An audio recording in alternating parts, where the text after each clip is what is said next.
Breitbart writer. Hey, San Francisco, I'm Ben Kaplan, and this is the podcast where we define who we are and who we want to be.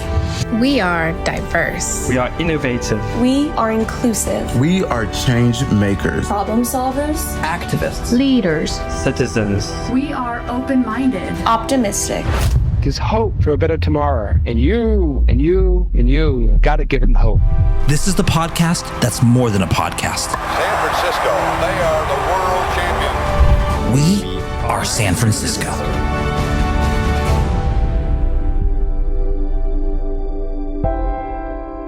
Welcome to We Are San Francisco. I'm chatting with Rachael Tanner, president of the San Francisco Planning Commission. And Rachael, one of the first things that we should talk about is what specifically is the role of the San Francisco Planning Commission? What is it, but also what is it not? Because sometimes people have a misconception about both the commission and also someone like yourself who serves on the commission as president, what your role actually is. Yeah, it's a great question, a great place to start. The Planning Commission is a body that is responsible for oversight of the San Francisco Planning Department, which is a department that is staffed by civil servants, folks who are serving the city, many of them planners, but also other roles as well, doing the work of the people. And so we are that oversight body. There are 7 of us. 4 of us are nominated by the mayor and need to be confirmed by the Board of Supervisors, and 3 are nominated by the Board of Supervisors and also need to be confirmed by a majority of the Board of Supervisor members. So 7 folks overall charged with that. And what does the planning department do? Well, the planning department and thus the commission is really responsible for the administration of the San Francisco Planning Code. So that's laws and ordinances, maps, and other legal kind of elements that say, for more or less, to summarize, like what can you build where and what can you do where and what kind of business can you operate where, what can your house or building or other kind of activity look like and where can it occur in the city. So a plan for how to use the land of the city and what uses are appropriate.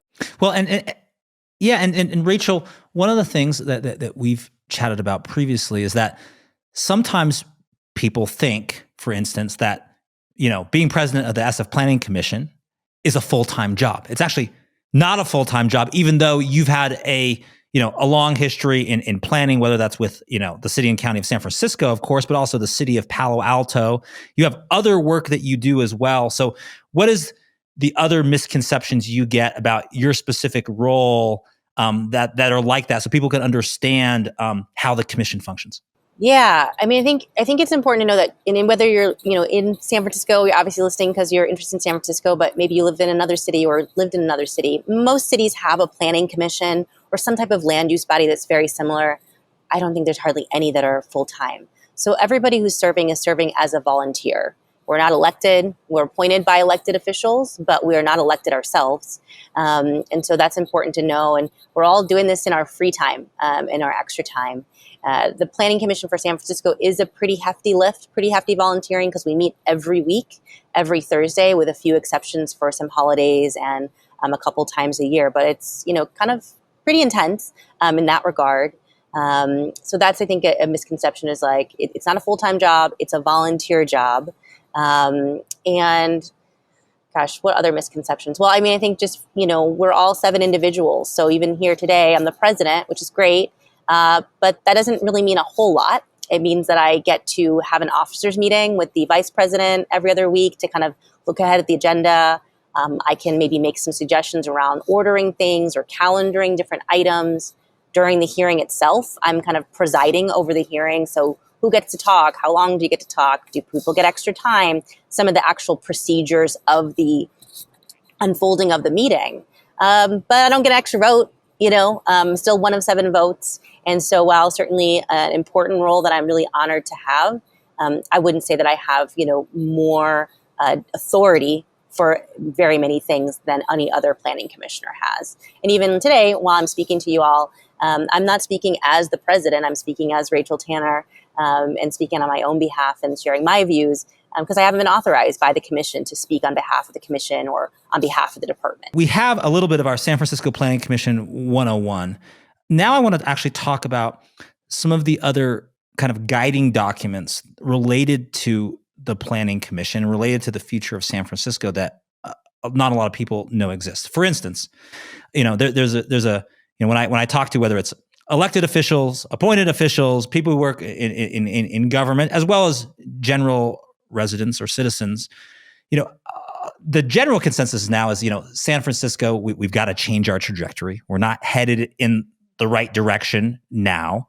And then that begs the question, well, what is the right trajectory? There's policy positions on different issues, which are very challenging, but do we have a plan? Does a plan exist? And there actually is something called the San Francisco General Plan that I want to start with. The background of this plan is that it was, first adopted by the Planning Commission in 1945, and it has a set of objectives and goals. But what's interesting about it, and you can take us through this, is that there's parts that are updated more frequently and other parts that, maybe haven't been updated in decades. So what is this general plan for San Francisco? What is it supposed to be about the direction of our future? Because lots of people want to know, what's our future coming up? And they don't realize that there actually is a document, whether or not that reflects reality. We can discuss that. Certainly general plans, and as I said, kind of general plans have different elements. So you have the general plan, and then you might have the housing element, the safety element, environmental protection, recreation and open space, transportation. Some of those names you can kind of imagine what topics they're around, right? And what they may contain. And the idea, and maybe a good analogy I've heard and I think is appropriate, that, the general plan is kind of like the city's constitution. Technically our constitution would be the charter, but in the sense that it's like a guiding document that lays out kind of ideals, policy positions, directionality of the city, what is that we're trying to achieve. And then you would have our actual ordinances, the San Francisco Municipal Code, that actually says here are the laws and how we want to achieve those policies, how we want those values to be kind of lived out in the day-to-day. So kind of the general plan is either, maybe you can think about it as kind of foundational direction-setting document that's kind of guiding the growth, development, and changes of the city on a range of topics. Well, and it seems like it's grown over time, right? In terms of the topics, right? Because it sort of has this notion of, as part of the Planning Commission, it's the development of actual land in the city. What's its use going to be? Of course, underpins all of this. But if I'm just, glancing at it now, and I have things in the general plan for air quality and arts and, community facilities and urban design and environmental protection. Those aren't necessarily things that have always been there, but it seems like the scope of that plan has expanded, but different parts of it sort of get different amounts of attention or updates, and even sometimes updates by law in the case of the recently updated housing element. Yeah, absolutely. You're absolutely right. And I think one thing that is interesting about the general plan is that it really isn't just for the planning department, just for land use. It is the general plan for the entire city. And so when you think about some of these, even the housing element, we'll stick with that. There are many items in the housing element that are not necessarily about land use. For example, we have goals around how do we increase home ownership, how to increase home ownership among people of color, which certainly a house is a land use, but it's really programmatic, right? The way we're going to get to that goal is by having programs that in those cases, the mayor's office of housing and community development, they're likely going to be the ones who are running or operating a program around home ownership, for example. Or it could be even touching with the Public Utilities Commission.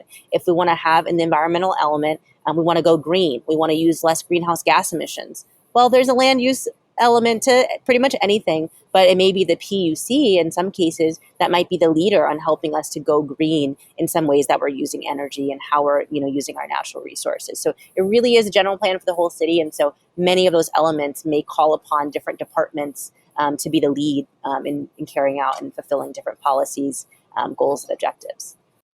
Well, and do you think that we ought to use it more as a guiding document? I mean, I guess what my feeling is that, we're in a situation now that is a very challenging situation, right? There's multiple crises affecting San Francisco, whether you want to call that, the fentanyl crisis or the homelessness crisis or crime and safety overall. Those are big, challenging problems. And what I wonder about is, if we sort of need this guiding direction, we do need a plan. And a plan is more than, most of those are crises, probably because I think most people would agree that there's many facets to these kind of problems, right? It's not like you do one thing and it's solved. Like, okay, here's the one thing we do and fentanyl crisis is solved. No, it's because there's many issues that relate to actual drug abuse. It could relate to mental health. It could relate to homelessness. It could relate to crime and safety that all have to work. And the issue is that, way city governments are divided and you got more than 70 city departments is that many have to come together for all parts of that to kind of solution. So you kind of do need a guiding document, and it makes total sense that we would have a plan. But does that plan reflect reality? Because if it was set like, okay, this is our overall goal that was set, 10 or 20 years ago, and it hasn't been updated, but like we've got, people with the kind of sort of just drug addiction that we haven't ever seen before, and it needs action now. Should we be updating these more frequently? Do we need a more like, San Francisco 2023 plan that is very timely in what we're facing now? I would say, in my experience as a planner, the general plan is not the best tool to deal with something acute.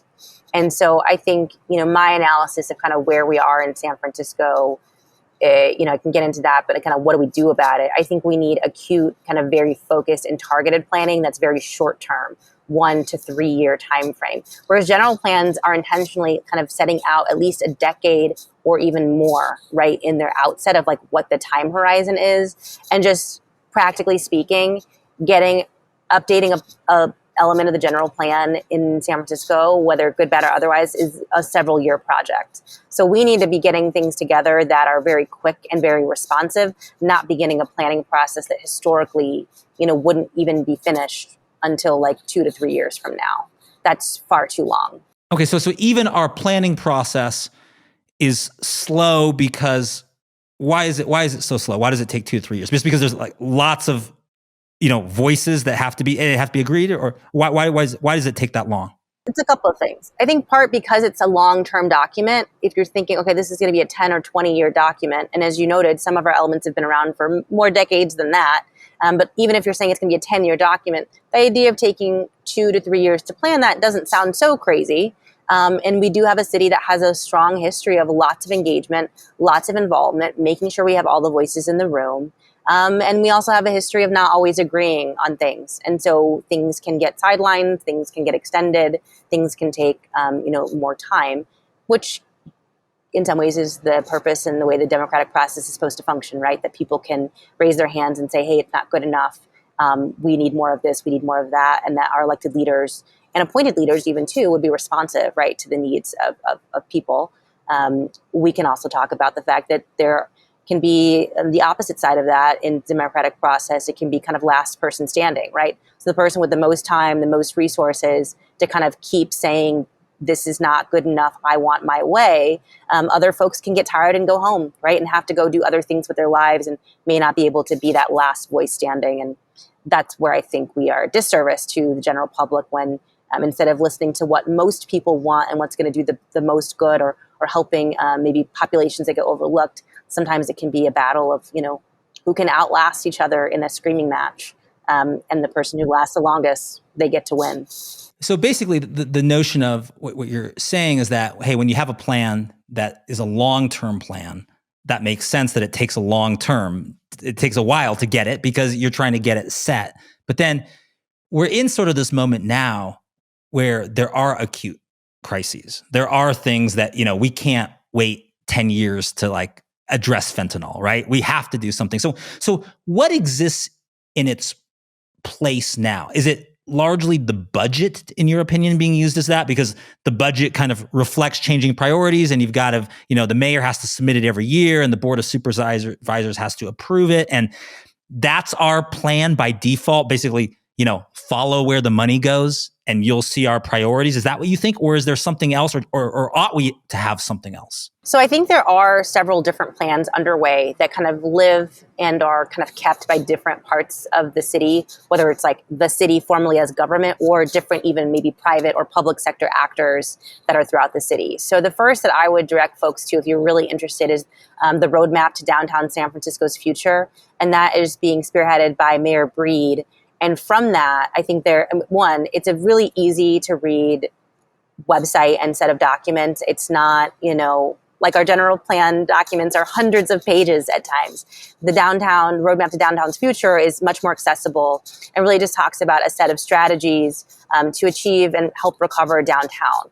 And why is downtown so important? You may have talked about this in other episodes. Like, it is an economic engine. So not only does it help to fund our tax base, which helps to fund city services, it's where a lot of tourists go, and tourism is huge for local businesses, for arts, entertainment, et cetera. Like, they get a lot of their income and their resources that then become tax dollars from people patronizing hotels and conferences and going out to eat and all these other things. And so having a really strong downtown, really vibrant downtown is really, really important, not just to downtown itself, but important to the whole city.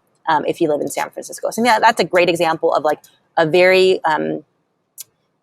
put together in an expedited manner because of the acute problems that we have with downtown after kind of this kind of remote work, hybrid work environment. And I think that's the kind of planning that we need to do. As someone who's worked in city government, whether in San Francisco or otherwise for a long time, what is your feeling of the area plan specifically? Like if people go now and if you go to the general plan, and there's a section on it that has area plans, and you'll see there's plans from everywhere from, Civic Center area to Mission to Bayview, Hunters Point to kind of like sub areas like, Candlestick and others that may have changed.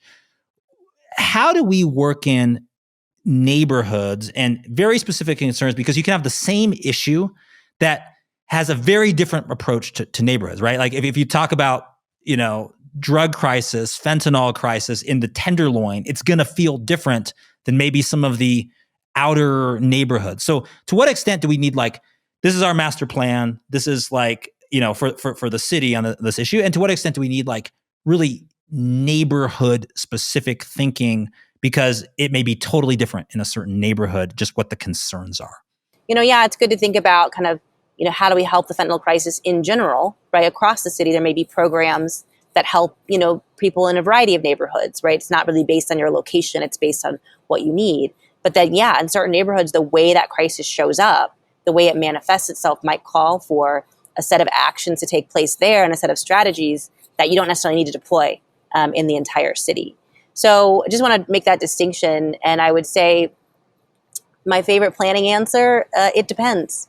It depends what crisis we're talking about kind of addressing, and it depends on kind of how we're planning for it. Just to use the housing element as another example, again, the extension of the general plan, which we just adopted January of this year, 2023, by the Board of Supervisors and signed by the mayor, that is a plan that lays out things for the city, how we're going to accommodate 82,000 housing units in the city.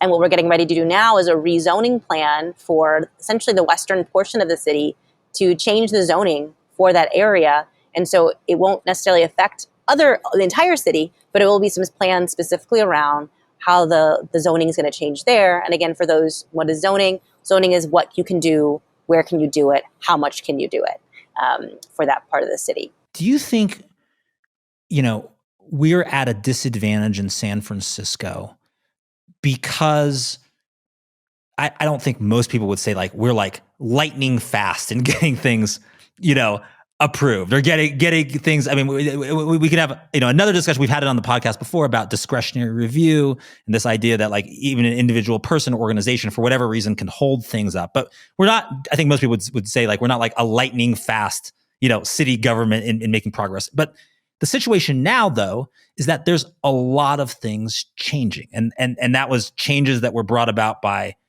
COVID and pandemic, changes related to that changed about maybe the notion of, work in an office or work from home. Certainly other crises like, the rise of fentanyl, which made it something that was highly addictive and at the same time inexpensive, which is a really bad combination for a city.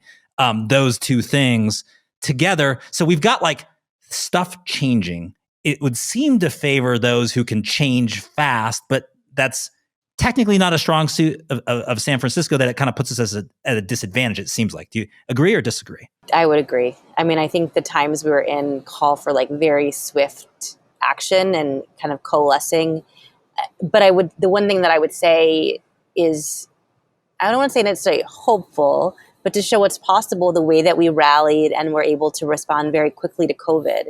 Absolutely, right? Lots of people came together in short order, and suddenly all this stuff had been like 2 years of debate. We got done fast. Absolutely. So it's possible. So if we could apply that same level of both like this is a crisis and we need all hands on deck and we've got to just like put aside differences and do what's best. What's interesting though is from your seat on obviously the planning commission, but also just a longtime person in sort of city government.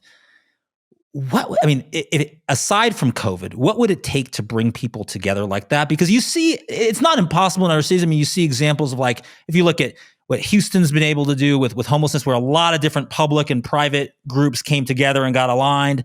You see some interesting examples like in Rhode Island with homelessness and the drug crisis. Again, more alignment. So other places do it. And obviously a lot of good, smart, talented people in San Francisco. But somehow it's like, we put all those good, smart, talented people in a certain environment and with a certain canvas, and we don't produce the best result that we could get. So what would it take to get that kind of alignment, or is it just too polarizing? And it's even weird for me to say polarizing, because it's polarizing. We're like 9 out of 10 people in the city are Democrats, right? It shouldn't be polarizing, yet it feels incredibly polarizing. Yeah. I mean, I think there's a couple responses. Like if we think about like the big areas, like what would it take to come together? I don't think it's like one thing in one area. I think there are both structural changes. So we think about, for example, in our city, we kind of have a strong mayor, but also not really. Like, let's just use the example of my appointment. I'm getting nominated by the mayor, but then the Board of Supervisors has to approve me, which means like the theory would be that there'd be a compromise, finding somebody that the Board of Supervisors likes and the mayor likes. But at the end of the day, then, is it really the mayor who has gotten their persons on the planning commission to then make decisions? So if you look at the way that the mayor doesn't have certain powers, we don't have like somebody in our city where the buck stops. Like in some jobs, like in the mayor or like the president, you can say, if we get rid of the mayor, we get rid of the president, we get a new person in there, they're going to have the power to make changes. But the mayor's power after Willie Brown was mayor, the Board of Supervisors and others curtailed the power of our mayor. And so the power is very diffuse in San Francisco. Even just look at the planning commission. There's 7 of us, 4 from the mayor, 3 from the Board of Supervisors. 4 of us have to align for any action to be taken. So like you have to have a lot of alignment amongst a lot of different folks in San Francisco structurally to move things forward.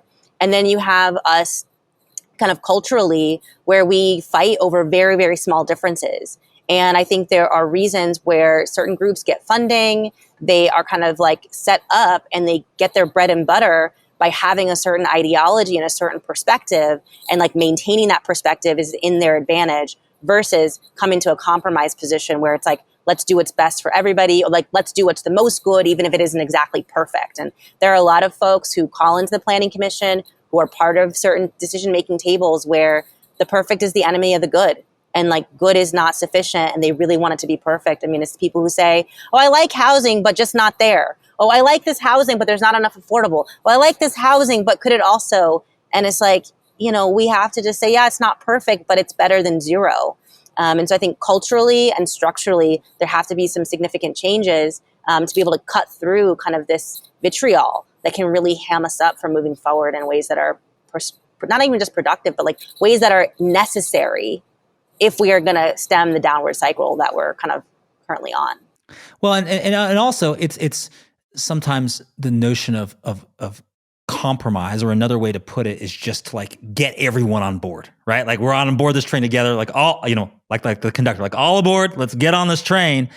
But to actually implement things, you might need everyone on board, right? You can't be a train where your locomotive's going this way and your caboose is going this way and there's other cars going that way. And we need alignment, right? From all these stakeholders. So we kind of got everyone involved. One of the issues is this, like, you could take a good policy, a good law, and in that last mile of implementation, totally make it ineffective based on, what costs are associated with it. How is it efficiently executed? What departments oversee it?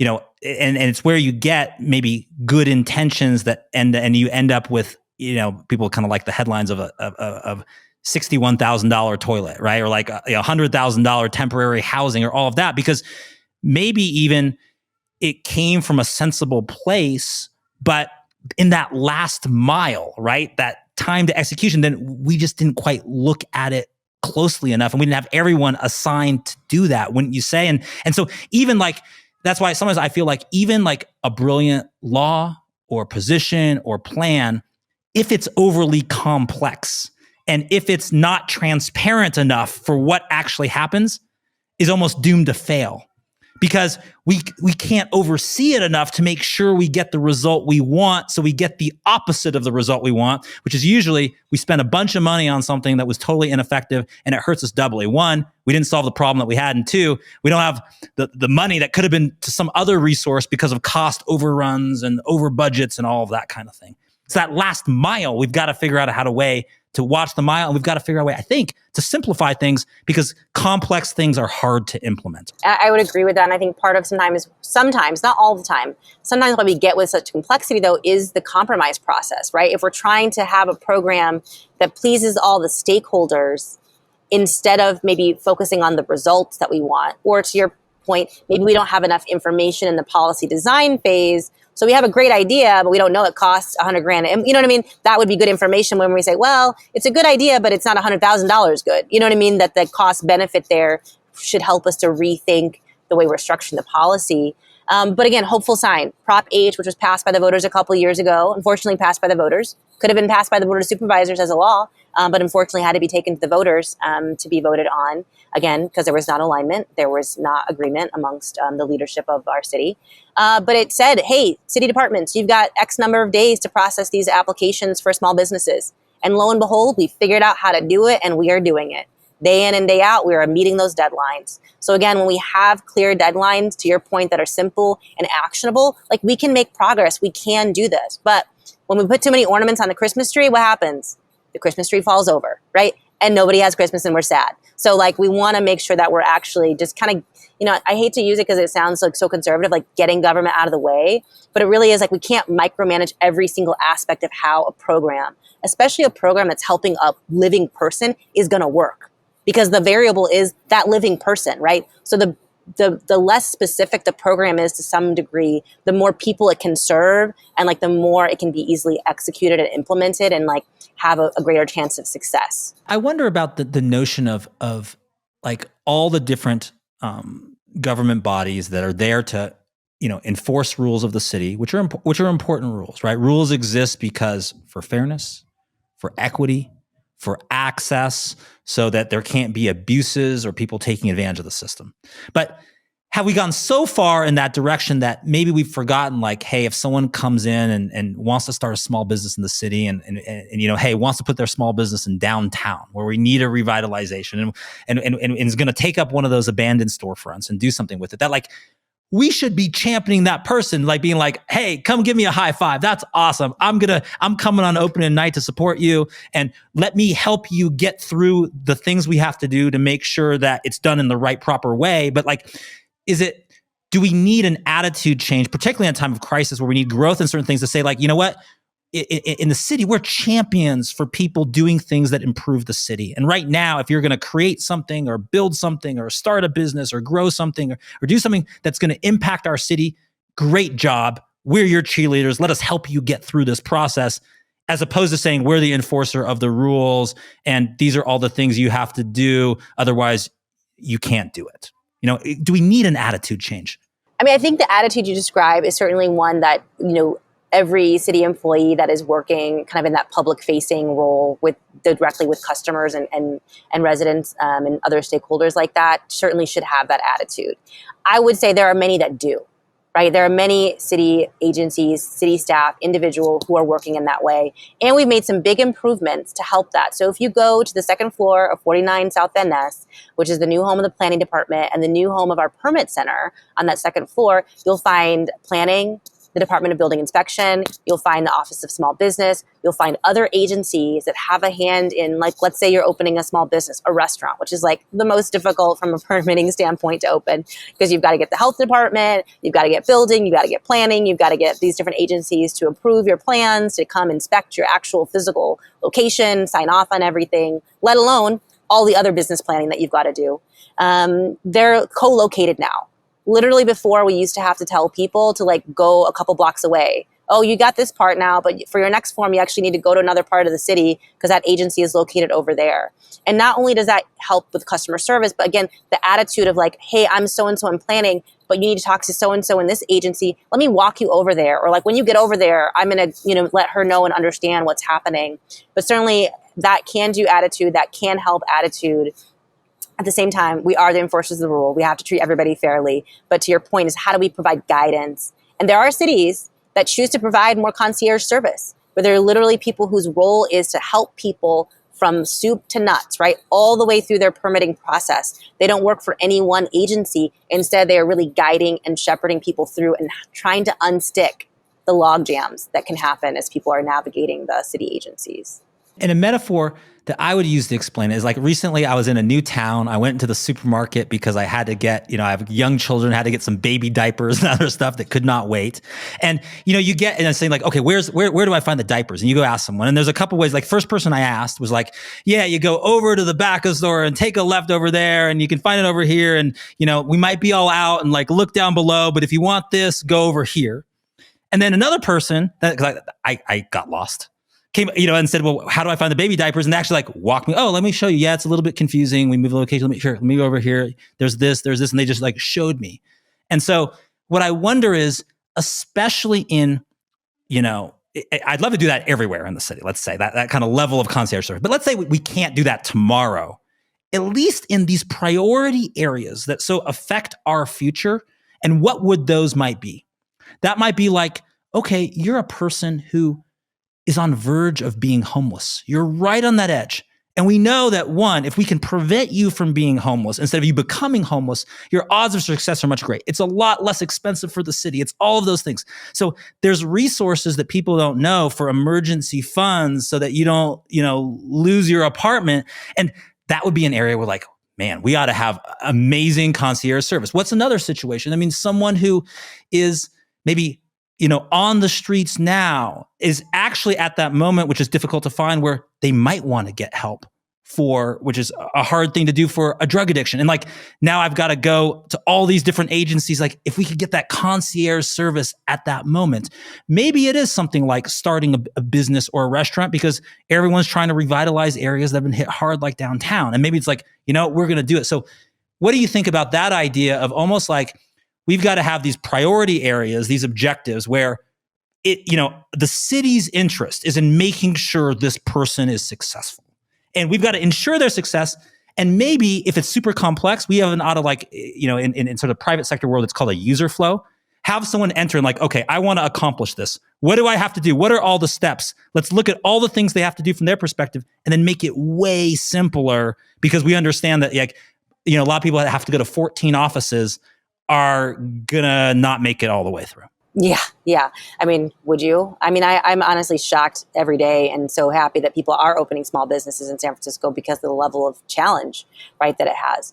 I think conceptually, I totally agree with you. Like, how do we get more of our service providers, whether it's that they're a city staff providing the service or a nonprofit, to be able to have like the knowledge, skills, and like the ability to provide that type of concierge level kind of direction to whether it's clients or whomever, so they can really kind of understand. Again, I think just to underscore complexity, it can be good because you're addressing something very specific, right, with a specific, let's say, team or a specific niche, and it can help to address that problem really, really specifically.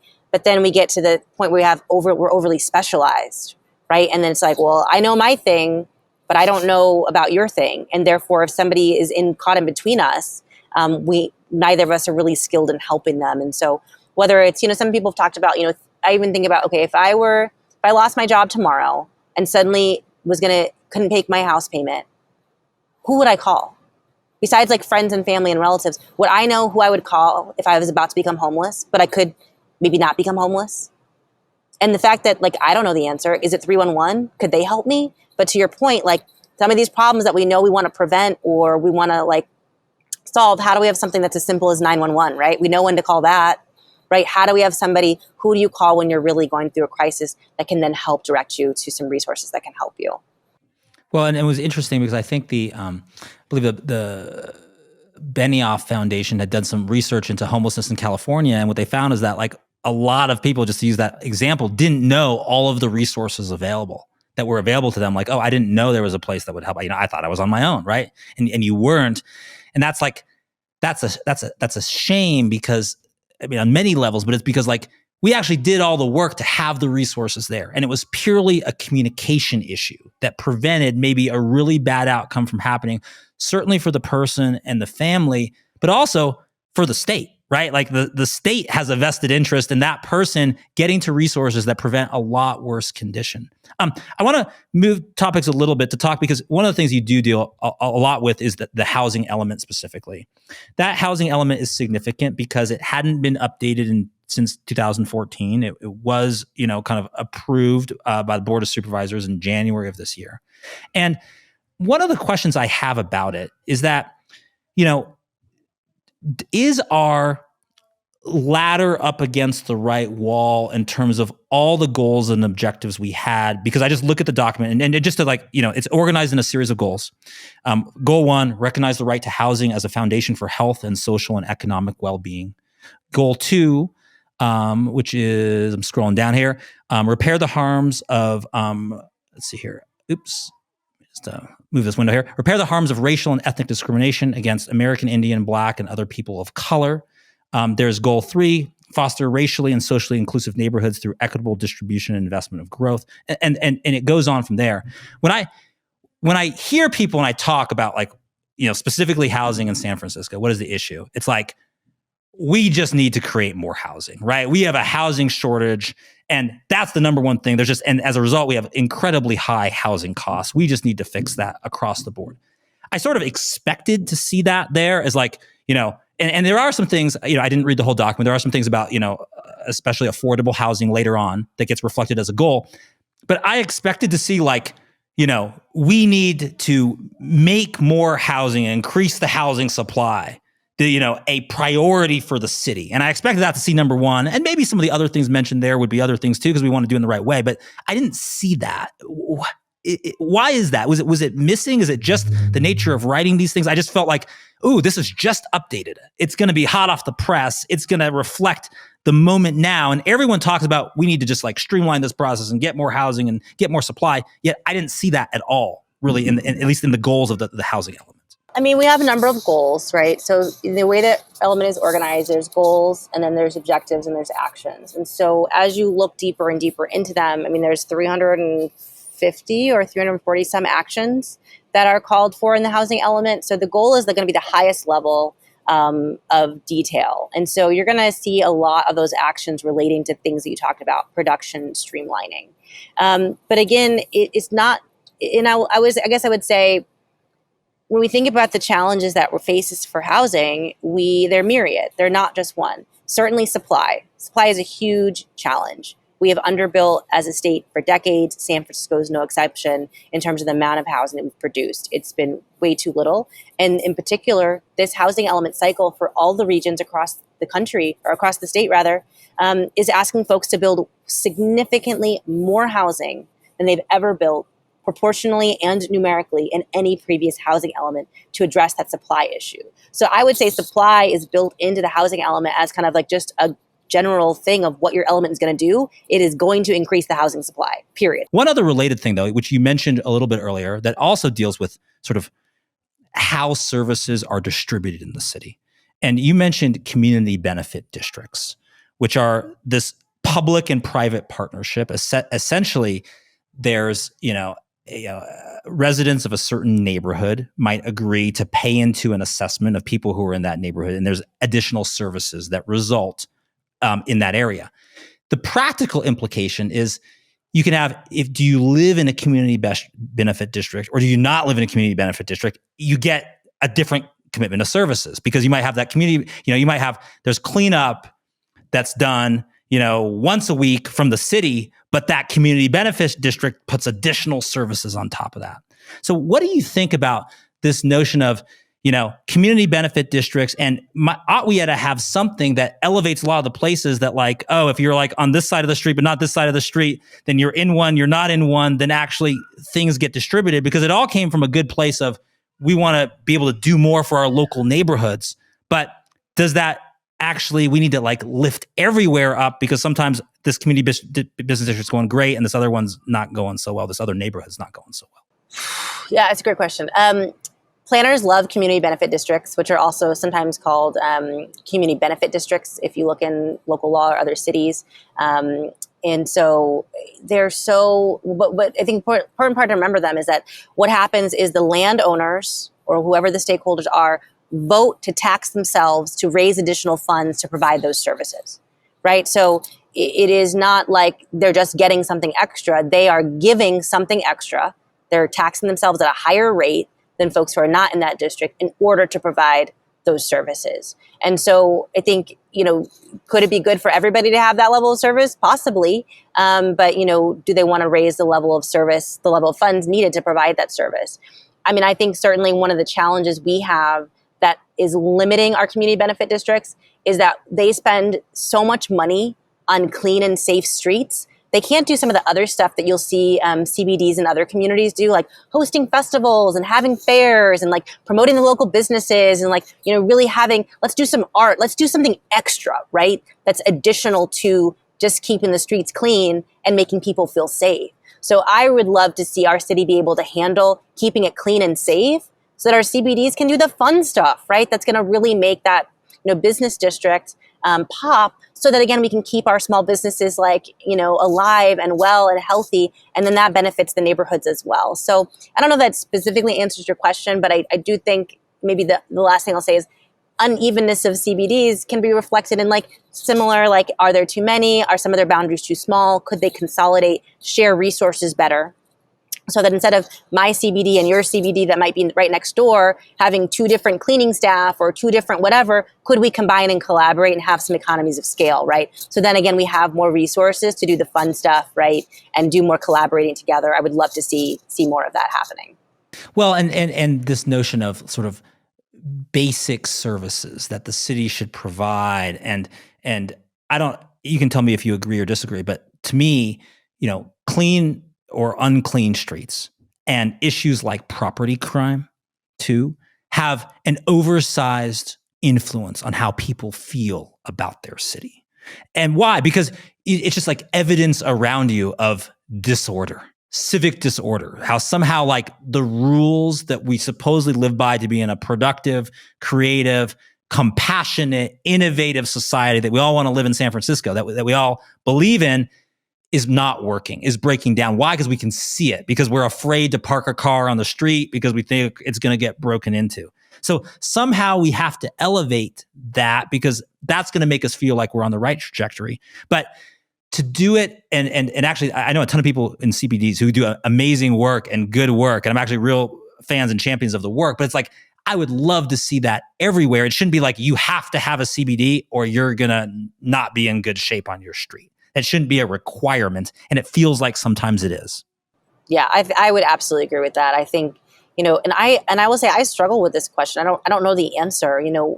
Where did we get so off in the way that we treat each other in public and the way we treat our public space?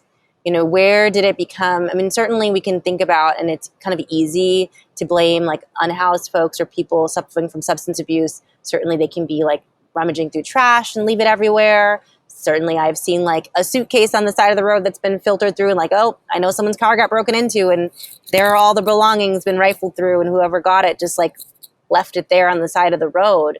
And so we see this disorder, and it's where's the source of it? But it's also the person walking their dog who doesn't pick up their dog's poo, right? Who has means, has the ability, but is just whatever. I was walking down the street the other day and there's this kid, well, he wasn't a kid, youngest man, probably my age, I don't know, just tagging on the buildings. And I actually looked back and I said, why are you doing that? And just shrugged his shoulders. Why are you just tagging people's buildings? What's the purpose of that? And so I think it's just trying to figure out, I struggle with why are people okay with treating our public streets, our shared spaces in this manner? And what will it take to stop it? Is it just cleaning it up more and people feel oh, it's clean, so I feel less empowered to litter, which is kind of a broken windows theory of things, keeping things looking nice makes people want to treat them like they're nice. Is it something deeper kind of in our social fabric and the way people have been socialized in San Francisco for what's tolerable and what's intolerable. I don't know. I don't know if you have any thoughts, Ben. I'd love to hear them. Complex question, but I do think this notion of, hey, JFK's famous quote, ask not what your country can do for you, ask what you can do for your country. And if we're going to apply that to our city, right? Ask not what your city can do for you, ask what you can do for your city. That's a tall order if you're going to do it alone. If you feel like it's me against, it's like, okay, I'm, Rachael, boy, no one else is doing it, but you're going to do it because you're just such a good person. We do have actually people in the city who do that, who are amazing people who you meet. But it's much easier if you're like, I'm doing this because my neighbor's doing this and other people are doing this and we're all coming together. So what I wonder is the solution to that not going to be necessarily like an elected leader or a government official doing something? It's like the community coming together, working together. And it starts with your neighbors, your friends, and coming together to do things. And really, we need a community movement to do this. And when you're part of something bigger than yourself, you're willing to commit more. And the ironic thing, though, is there's so many compassionate people who care about other people in San Francisco. There's people who want to do that. You just don't want to be the only one, right? You want to be part of a movement to do this. So if we could all come together in some way, then I think a lot of people would be willing to do that. But we've got to figure out how to join hands and not act, not just feel like you're on your own. And the problem is when you're gone on a downward spiral, it can feel like you're on your own. It can feel like no one has your back. But we've got to come together. At least that's my opinion. I think that's great. And I would even add more encouragement to say, I'm a big believer in the 80-20 rule. So it doesn't even take that many people. It's going to be like 20% of the people who decide to make the change is going to impact the rest of the 80%, And so I think it doesn't take a lot of people to come together and say, like, we're going to keep this block clean, or, I'm going to do one little thing. What can I do? And if enough people are doing it, it doesn't even take that many to be enough. It really can kind of leverage things and change the tide of things. Well, and I even do one more better for you, because we for some of my other work that I do in day job when I'm not exploring issues of the city, is it's a 1% rule for bringing change in a population. So if you want like an idea to spread, it's often you need 1% of that population aligned. So in San Francisco, 800,000 plus people, 1% is 8,000 people. Imagine if we had 8,000 people, only 1% of the city, but like aligned and like, we're going to make a difference. We're going to clean this up. We're going to, rally together. Like 8,000 people in San Francisco, a lot of the board of supervisor races, that's more than the total number of votes for a board of supervisor member, right? Like 8,000 people can have great impact. And if we could even align 1%, that would be a great start. And maybe if we align 1%, we get up to your 20%, and maybe we sweep the whole city. Ben, what are we going to decide on? What's going to be the 1%? What are we going to rally around? Let's work on it. Let's rally that together, and let's do it. We'll brainstorm offline together. But Rachael, just to wrap up, totally appreciate all your thoughts, and maybe final thing is that, given all your experience with city government, what are we not doing now or not talking about now? And maybe it's something in the corner of the government that no one sees. It's not the headlines in the Chronicle or the Standard or elsewhere. What should we be doing if you just had your way and could shine a spotlight on something that we're just not talking about? What would it be, given that you see all the nooks and crannies of how the government works? I mean, I think we're not talking enough about accountability. I mean, granted, our budget is taking a hit this year in terms of our tax base. We had to make some budget cuts as a city, but like, we spend a lot of money in the city on a lot of things. And I think we're not as focused. There's been a few headlines, some supervisors leading a charge, and like, what are we getting for our money? And really, again, how are we being accountable, whether it's through contracts, staffing, et cetera, to actually achieving the policy and like quality of life objectives that our budget reflects, right? Our budget is a statement of our values, but for most of the things we do, it takes people to get it done. It takes a planner. It takes a person at the Rec and Park Department. It takes somebody in MTA. It takes a bus driver, right? Like, there are actual individuals who are living out the values of our budget. And like, how do we have accountability of like, are those individuals, when they come together, achieving the outcomes that we've laid out? And if not, we got to ask why and see what adjustments we can make. So implementation's the long haul. It's not sexy. And accountability, nobody really likes it because you might have to be mean to somebody. But that's what it's going to take to really make sure that we can have the things we want. I would 100% agree with you. And I think that, one of the things that accountability does, aside just getting the outcome on the actual task that you're being accountable for is it builds trust. And it builds trust. And we absolutely need more trust now. We need more trust from residents to city officials. We need more trust from, progressive faction to moderate faction, that we can work together. We need more trust that, hey, if something, if your car gets broken into, that people are going to follow up, that it's not just going to be lost or forgotten about. We need trust across the board.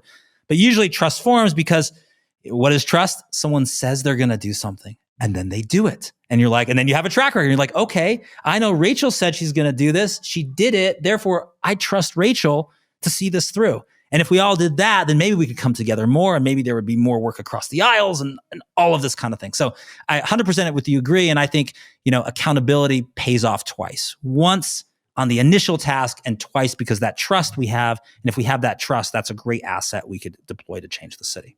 And we can do more next time with that trust. If we have that trust, we can even go higher the next time we're working together. Absolutely agree. According to Rachael Tanner, San Francisco needs more agile planning to deal with acute city problems. Issues like crime and safety, homelessness, and the fentanyl crisis. Only one problem. Being lightning fast to respond to new challenges isn't typically how you describe San Francisco city government. But does it have to be this way? As Rachael points out, there's actually recent precedent for coming together with swift and speedy coordinated decision-making. That's exactly what happened during the COVID crisis. But why haven't we tackled other crises with this sense of urgency? As Rachael says, we need all hands on deck. We need to save our city now. In San Francisco, we needed our city leaders to use the bully pulpit, instead of just bullying the other side, to get more alignment and consensus. Some of the greatest powers of the mayor, for instance, is the ability to shift priorities, change the narrative, and create laser-like focus for 39,000 city employees. Powers that aren't necessarily codified in any charter or law. What if instead of proposing a budget that's pretty much more of the same, we implemented some radical pragmatism? Radical because we need a dramatic change from a status quo that isn't working, and pragmatism because we can't afford making big expenditures with no results. What if we asked ourselves, what if, a little more frequently? Once we have that plan, Rachael says, it's all about accountability. Who is minding the store, and do we have such a person in every city department? Even a great plan gets poor results if we don't follow it all of the way through. I'm talking about contracts, staffing, clear outcomes. We've got to be A students in implementation. How many good ideas have miserably failed in San Francisco because what was supposed to cost $10,000 came in priced 10 times higher? So let's come together. We don't have to do it alone. We is always greater than me. I'm Ben Kaplan, and remember, we are San Francisco.